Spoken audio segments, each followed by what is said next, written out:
अस्सलाम वालेकुम दोस्तों, मैं ज़ाहिद मान बलग्रामी और आप देख रहे हैं कामयाब लोग। दोस्तों, इस वीडियो में मैं आज आपको ये बताऊंगा, एक मेरे भाई का ये क्वेश्चन था कि ये बताएं कि कुछ लोगों की कामयाबी मुस्तकिल नहीं रहती। क्या वजह है कि वो अपनी कामयाबी को बरकरार नहीं रख सकते।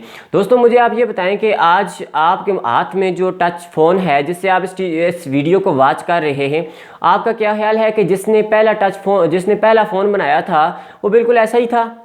दूसरा, आपसे मेरा क्वेश्चन ये है कि आप जिस रूम में बैठ के या जिस जगह पे बैठ के, ख़ास तौर पे किसी घर में अगर आप बैठ के देख रहे हैं इस वीडियो को, तो आपका क्या ख्याल है कि आप जिस घर में बैठे हुए हैं, आज से तकरीबन 30-35 साल पहले जो घर थे वो इसी तर्ज के थे। और तीसरा मेरा आपसे क्वेश्चन ये है कि अगर आपके घर में कोई बल्ब लगे हुए हैं, तो आपके घर में जो बल्ब लगे हुए हैं, तो आपके ख्याल में कि जो सबसे पहला बल्ब बना था वो बिल्कुल ऐसा ही था।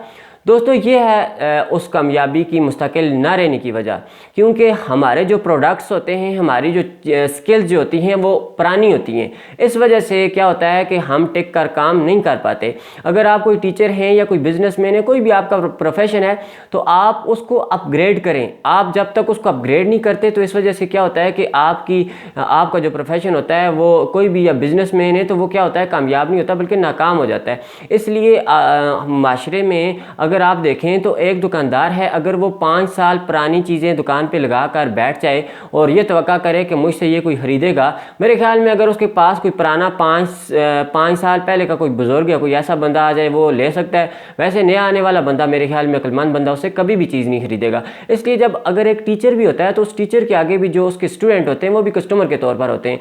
अब ऐसे अगर मेथड टीचर का अच्छा है, तो मेरे ख्याल में बच्चा उसके सामने बैठेगा, बच्चा उसकी तारीफ़ करेगा कि ये टीचर अच्छा पढ़ाता है। वरना ये होगा कि बच्चा भी जाके घर कहेगा जी ये टीचर अच्छा नहीं पढ़ाता, क्योंकि इसका जो मेथड है वो इतना अच्छा नहीं है, ये पुराना मेथड है, इस वजह से मुझे इसकी समझ नहीं आती। इसलिए ये होता है कि वो नाकाम हो जाता है। तो मैं आप लोगों से ये अर्ज़ करूँगा कि आप अपने, अगर बिजनेसमैन हैं, तो आप अपने ऐसे प्रोडक्ट्स लाएँ अपनी शॉप पे, अपने बिजनेस में ऐसे प्रोडक्ट्स लाएँ जो नए हों, और तब भी जाके आपका काम हो सकेगा। अब एक बंदा, मैं अपने लिए कोई सूट ख़रीदने जा रहा हूँ, तो मेरी कोशिश होगी कि मैं पहले पता करूँगा कि कौन सा जो है नया फैशन आया हुआ है, उसके मुताबिक मैं ड्रेस लूँ। अगर वो 5 साल पुराना फैशन उसके पास पड़ा होगा, तो मैं उससे नहीं खरीदूंगा।